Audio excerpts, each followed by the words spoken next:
Hi, my name is Mark and I like to talk all things retirement on this channel, and today we're doing the biggie about retirement and money. I want to look at 5 obvious things that we know about money, but maybe a reminder will help us as we approach retirement or as you continue in your retirement. Now, let me give a disclaimer. I'm not a financial planner and I'm not a financial advisor, but hopefully some of the stuff that I've learned in the discovering after my first year of retirement will be of benefit to you. So let me look at obvious truth number 1. Obvious truth number 1 is that in retirement is a place where you actually pay yourself. I mean, it makes sense, doesn't it? You spend 45 years working, hopefully contributing to some sort of retirement savings.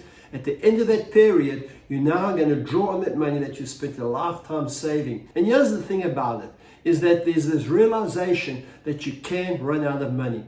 You see, when you're working for somebody or you're running your own business, you have business, you're creating, you're generating, and hopefully you're earning a salary or you're earning dividends or you're earning some kind of wage whereby you have this expectation, this is not going to run out, I'm going to keep on earning as long as I'm employed. Well, now when you're in retirement, that all changes, and it does definitely have a psychological impact on you. And so that's the first obvious truth that I want to just mention again. The second obvious truth is this: financial institutions generally haven't helped us.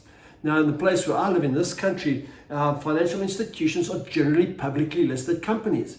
And this is a realization I had a little while ago, and I wish I'd had realized it 40 years ago. Do I contribute to some kind of financial instrument, some sort of pension plan that I put my money into every month that hopefully will accumulate that over the next 40 years, it'll compound, it'll create enough revenue for me, and then I'll be able to draw on it for the rest of my life? Or do I buy shares in the company of the institution that I would be buying a pension from? See, here's the thing. Are the institutions working for their policyholders, their future pensioners, or are they working for their shareholders? Unfortunately, my cynical experience is that they're working for their shareholders. So maybe what I should do, instead of buying a policy, instead of investing my money in some kind of investment held by an institution for retirement, I should probably have bought shares in that business and got some kind of dividend for the rest of my life. I don't know the difference. I haven't done the maths.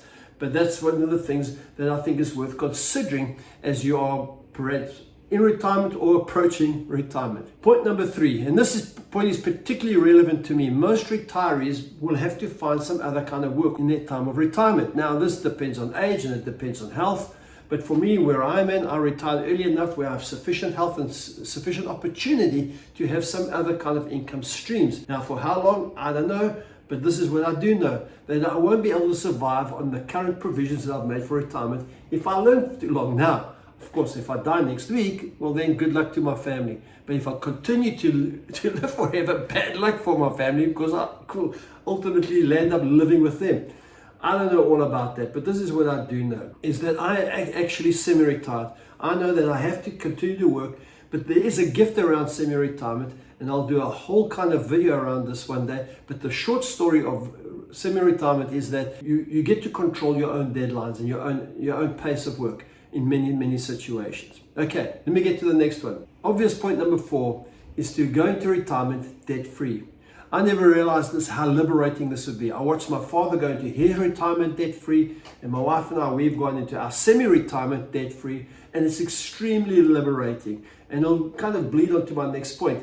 But maybe you have sufficient funding, maybe you have sufficient capital that you can afford to have some kind of mortgage or bond repayment. But for us, we rather have adjusted our lifestyles before we actually retired, and we were able to cash in some of our savings so that we could move into retirement debt-free. And I find that a real gift. And this does lead to my obvious point number 5, is the psychological impact of having a pension income or a retirement income. There's huge anxiety around money. And that's why I find being debt-free is one of the ways in which I relieve the mental anxiety about, am I going to have enough money for the rest of my life?